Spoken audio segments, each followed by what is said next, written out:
Balm, Louisiana. May 5, 2006. 11:47 p.m. A cop pulls over a jogger on Highway 1. Something doesn't feel right.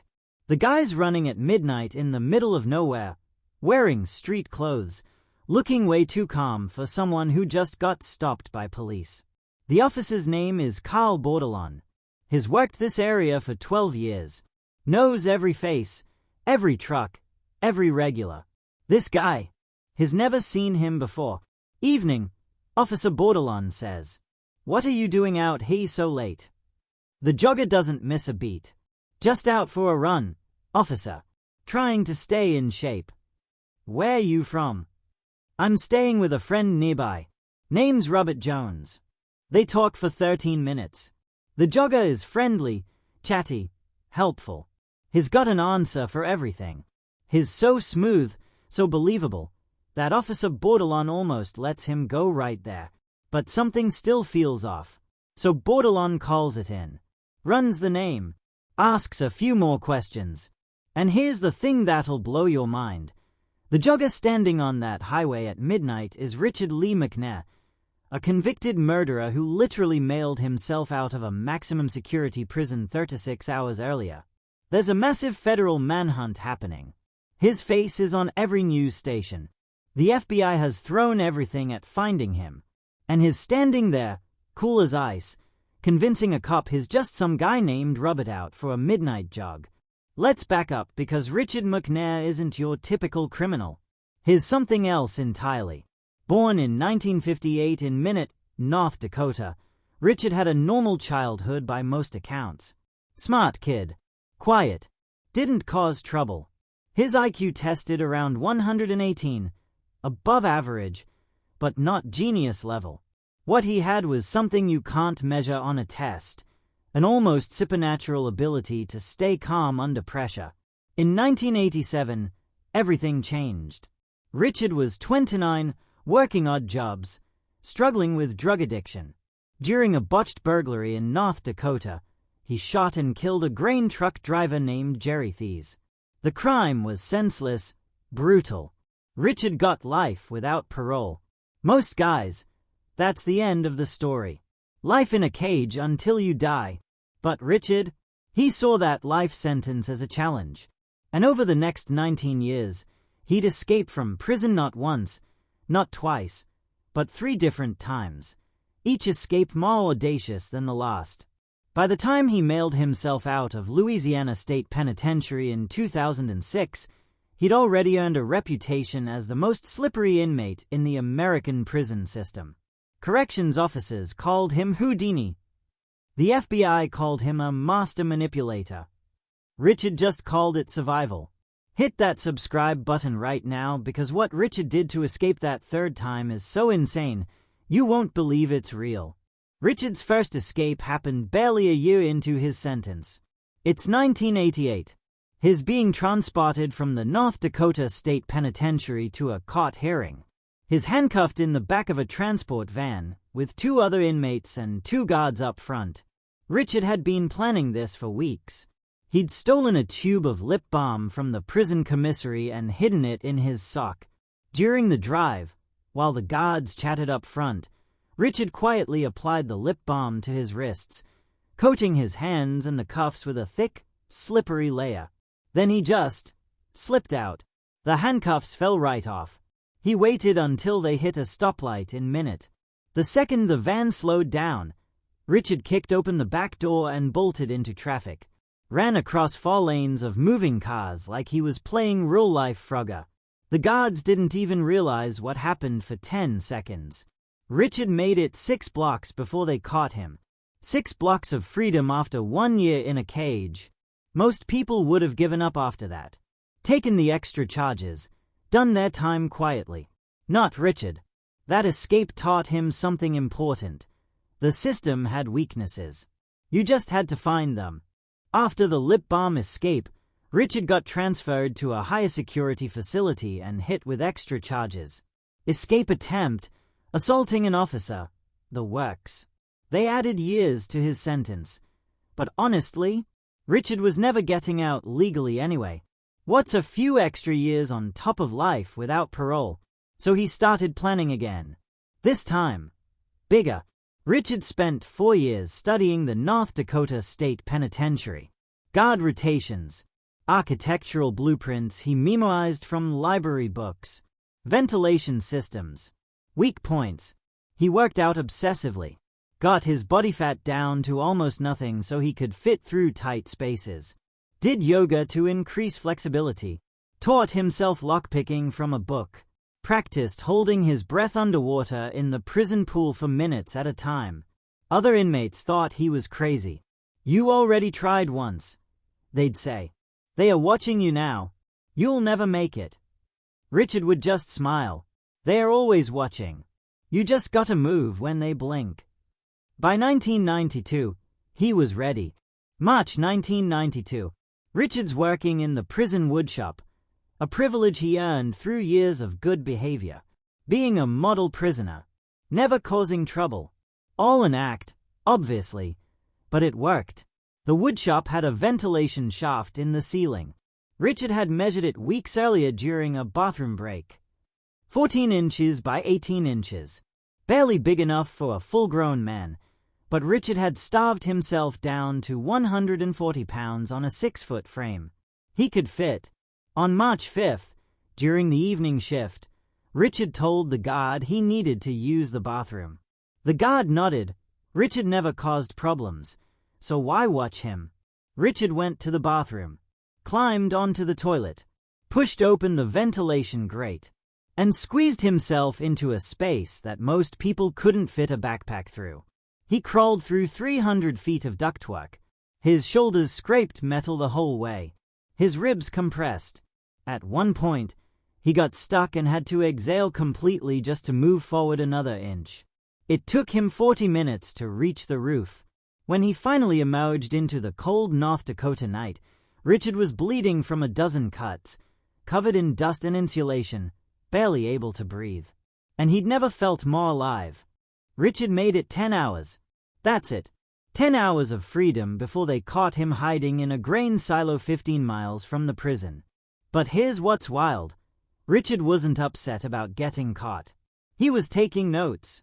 During his interrogation, a corrections officer asked him, was it worth it? 10 hours for another 10 years in solitary. Richard thought about it, then said, yeah, it was. Because those 10 hours taught him what he needed to know. He learned that he could fit through impossibly tight spaces. He learned that moving slow and careful beat moving fast and reckless. He learned that once you're outside, the hardest part isn't escaping. It's staying free. So when they sent him to USP Pollock in Louisiana in 2002, a higher security federal prison designed to hold the worst of the worst, Richard didn't despair. He started planning escape number 3. And this time, he was going to disappear completely. United States Penitentiary, Pollock, Louisiana. Medium security facility, but Richard was housed in the high security unit because of his escape history. By 2005, Richard had been a model prisoner for over a decade. No incidents, no fights, no disciplinary actions. He'd learned that the key to escaping wasn't being tough, it was being forgettable. He requested a job assignment. They gave him work in the prison warehouse, handling mail and inventory. Low security work usually reserved for non-violent inmates, but Richard had such a clean record they approved it. This was exactly what he'd been waiting for. The warehouse processed all incoming and outgoing mail for the prison. Boxes, pallets, packages. Everything got shrink-wrapped on wooden pallets before being loaded onto trucks. Richard spent months studying the process. Which days had the most shipments? Which guards were laziest about inspections? How long trucks waited before leaving? The exact dimensions of the mail pallets. And then he started putting together the most insane escape plan in American prison history. He was going to mail himself out. The plan was simple in concept, impossible in execution. Richard would hide inside a mail pallet, get shrink-wrapped with the outgoing mail, loaded onto a truck, and driven right out the prison gates. Simple, right? Except for one tiny problem. Shrink wrap is airtight. You'd suffocate in minutes. So Richard started training. Every night in his cell, he'd put a plastic bag over his head and practice shallow breathing, seeing how long he could go before panic set in. He'd hyperventilate first to flood his blood with oxygen, then slip into a meditative state, slowing his heart rate. He practiced in the shower, underwater, timing how long he could hold his breath. His record was over 4 minutes. He studied the shrink wrap process obsessively. The plastic stretched tight, but wasn't completely sealed. There were microscopic gaps where the layers overlapped. If he positioned himself right, created small air pockets with his hands, he might get enough oxygen. It was a crazy gamble. One wrong move and he'd die before the truck even left the loading dock. But Richard had been in prison for 19 years. He was 4 to 7 years old. This was probably his last shot. He was taking it. April 5th, 2006. A Wednesday. Richard McNair woke up at 5 a.m. like always. Ate breakfast. Went to work in the warehouse like it was any other day. But today was different. Today, there was a massive mail shipment going out. Dozens of pallets. Hundreds of boxes. The warehouse was chaotic. Guards were overwhelmed, rushing to get everything processed and loaded. Perfect. Around 10 a.m., during a moment when the guards were distracted with paperwork, Richard slipped behind a stack of boxes. He'd chosen a pallet that was already half loaded with packages, big enough to hide a man if you arranged things right. He climbed inside, wedged himself between boxes, used his hands to create small air gaps near his face, and waited. 10 minutes later, a forklift operator, just doing his job, no idea Richard was inside, wrapped the entire pallet in industrial shrink wrap. 3 layers of thick plastic, sealed tight. The world went dark. The plastic pressed against Richard's face. He forced himself to stay calm. Breathe shallow. Don't panic. This was it. Imagine being wrapped in plastic so tight you can't move, can't see, can barely breathe. That was Richard's reality for the next 40 minutes. He could hear everything. Forklifts moving, workers shouting, trucks backing up to the loading dock. But he couldn't see anything. The shrink wrap was translucent but distorted. Everything was shapes and shadows. His pallet got loaded onto a truck. He felt the jolt as the forklift lifted him. Felt the pallet slide onto the truck bed. Heard the cargo door slam shut. His lungs were screaming. The air pockets he'd created were running out of oxygen. Carbon dioxide was building up. He was getting lightheaded. For a moment, Richard thought, "This is how I die." Suffocated in a mail pallet like a goddamn package. Then the truck engine started. They were moving. If you're hooked on this story, hit that like button because the escape is just getting started. The wildest part is still coming. The truck drove through the prison gates at 11:23 a.m. Guards waved it through without a second look. Why would they? It was just the mail truck. Came and went every day. Inside, Richard was on the edge of consciousness. His vision was tunneling. His body was screaming for oxygen. But he'd made it out. The truck drove for 20 minutes to a distribution center 15 miles away.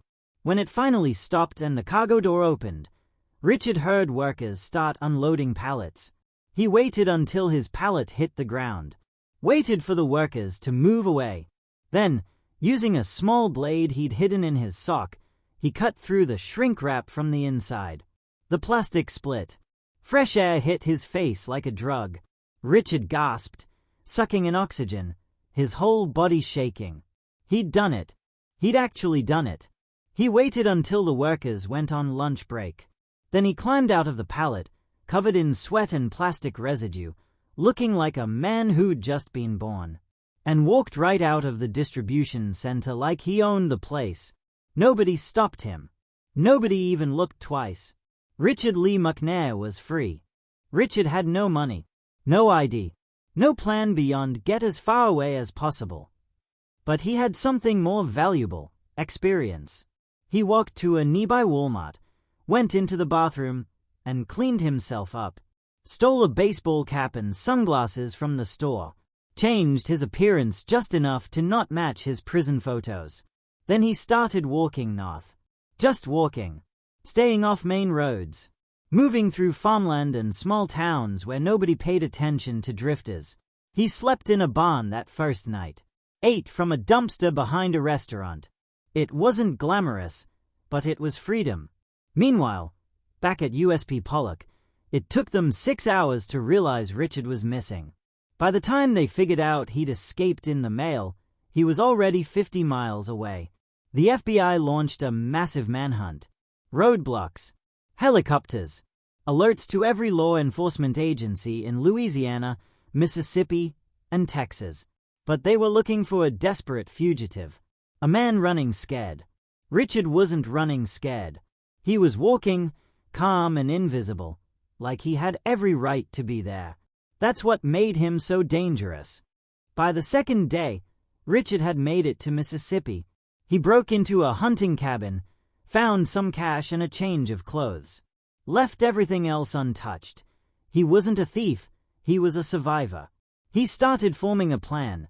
Get to Canada, cross the border, disappear into a country where American warrants didn't mean much. It was a long shot, but Richard had always been good at long shots. He hitchhiked north, told people he was a construction worker heading home to North Dakota. People believed him because Richard had that gift. He could look you in the eye and lie so smoothly you'd never question it. One guy who gave him a ride later told reporters, seemed like a nice guy. Little quiet, but polite. Never would have guessed. That was Richard's superpower. He didn't look like a monster. Didn't act like one. He was just a guy. Which brings us back to that traffic stop. May 5th, 2006. Highway 1 in Balm, Louisiana. Officer Carl Bordelon and a jogger named Robert Jones. They've been talking for 13 minutes now.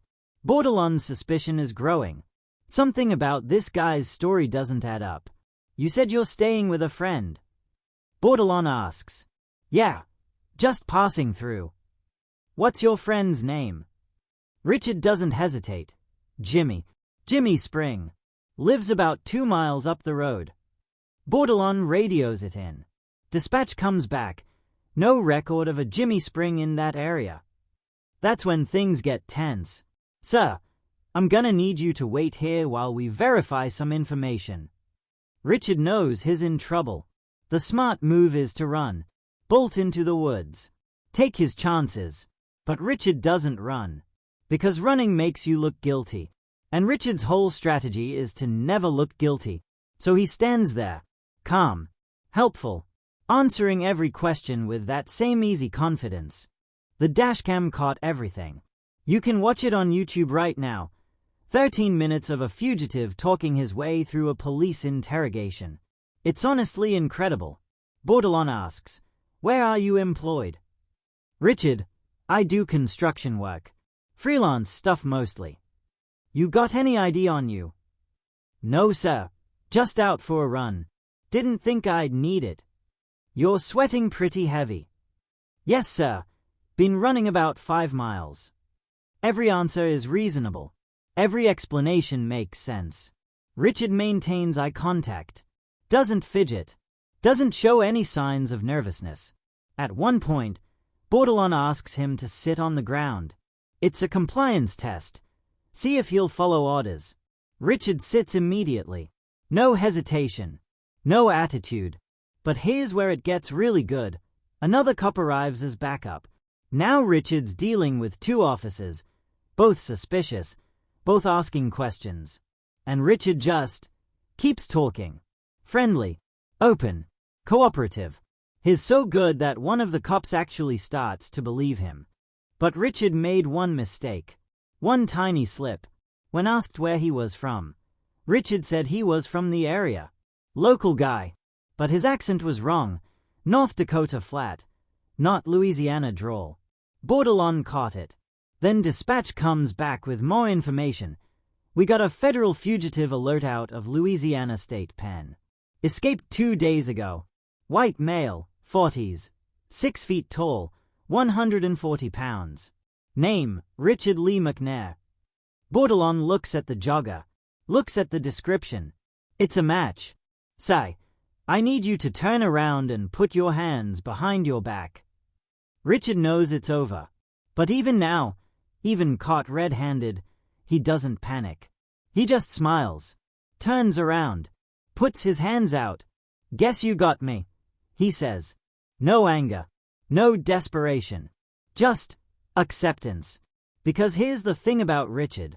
He wasn't running from the cops. He was playing a game. And this round, the cops won. But the game wasn't over yet. Richard got sent to ADX Florence in Colorado, America's only supermax prison. The place where they send prisoners who are too dangerous or too slippery for anywhere else. He's in 23-hour lockdown. No contact with other inmates. No windows. Just a concrete box. In interviews later, Richard was asked, "Why didn't you run when Bordelon stopped you?" His answer was chilling in its logic. Running confirms guilt.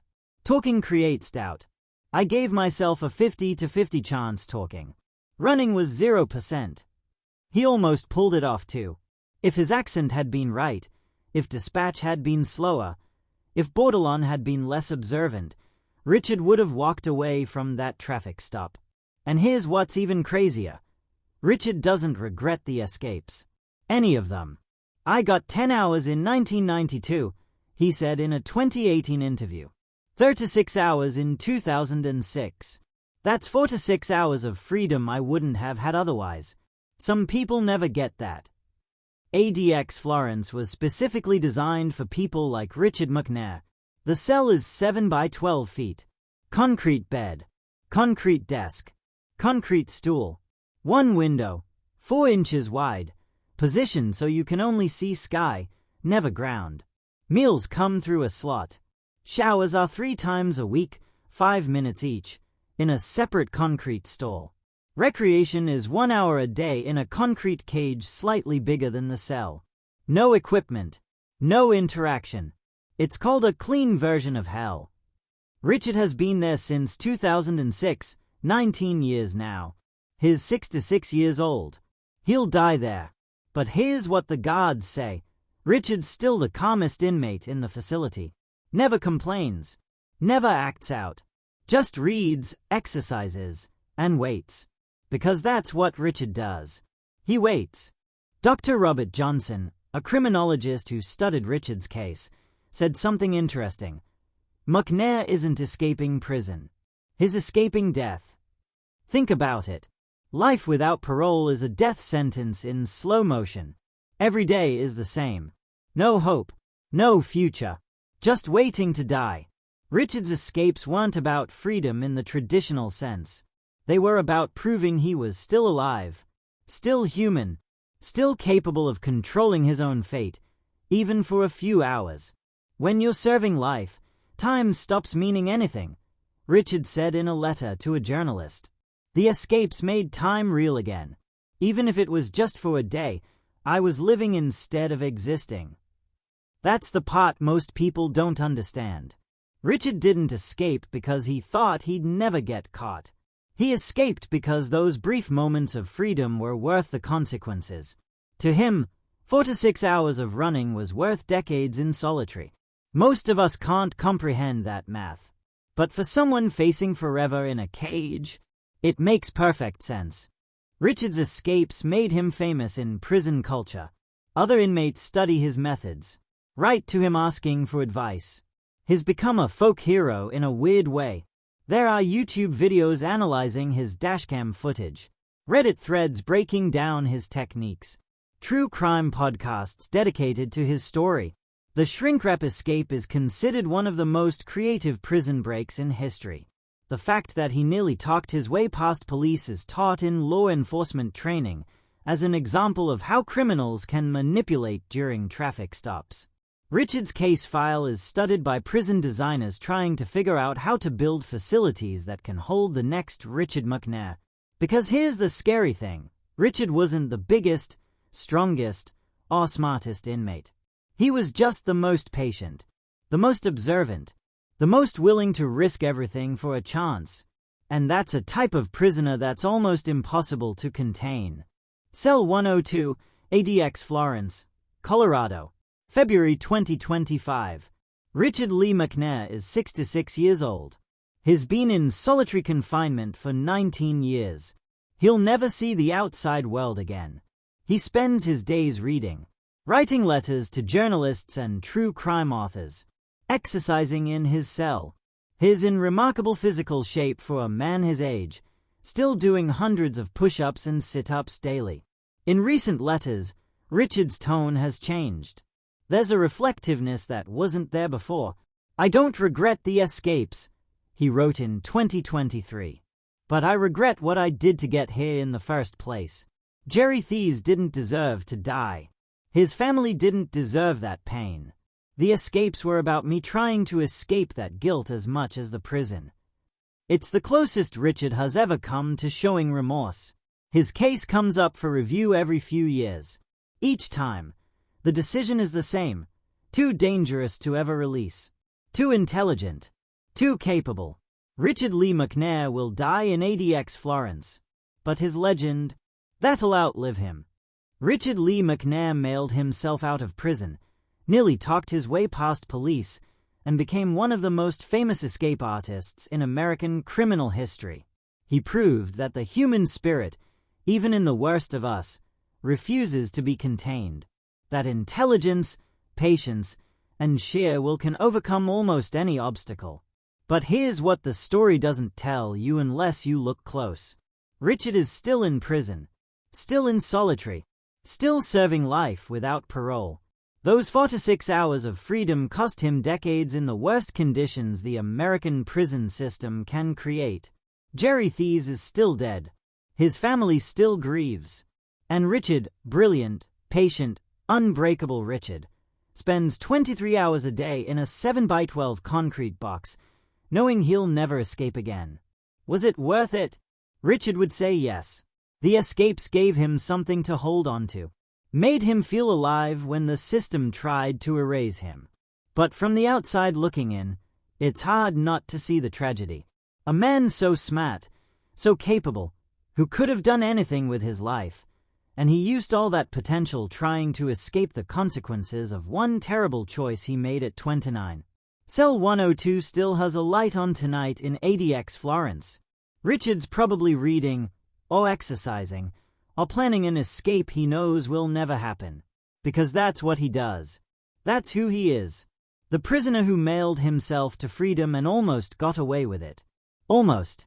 If this story made you think about freedom, consequence, and the human will to survive, watch this next video about the Alcatraz escape that the FBI still can't solve. Link's right there. Thanks for watching.